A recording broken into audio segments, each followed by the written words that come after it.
السلام علیکم ورحمۃ اللہ وبرکاتہ۔ محترم بھائی نے یہ ایک کیلنڈر بھیجا ہے جس میں جی 2 روایتیں لکھی ہیں۔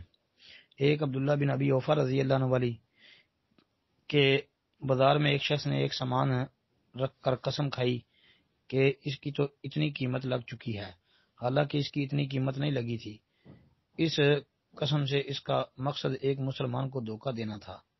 اس پر اللہ تعالیٰ نے مندرجہ ذیل آیت نازل فرمائی، ان الذين يشترون بعهد الله وايمانهم ثمنا قليلا اولئك لا خلاق لهم في الاخره ولا يكلمهم الله ولا ينظر اليهم يوم القيامه ولا يزكيهم ولهم عذاب عليم۔ جی ایک یہ روایت لکھی ہے، اور دوسرا جی تاجروں کو اسلامی اصول تجارت کا علم حاصل کرنا، یہ حضرت عمر رضی اللہ عنہ کے حوالے سے ہے کہ فرمایا کرتے تھے لا یبیع فی سوقنا الا من قد تفقہ فی الدین، ہمارے بازاروں میں وہی خرید و فروخت کرے جسے دین کی سمجھ ہو، یعنی بریکٹ میں لکھا جی اسلامی اصول تجارت ہے، اس کی سمجھ بوجھ ہو۔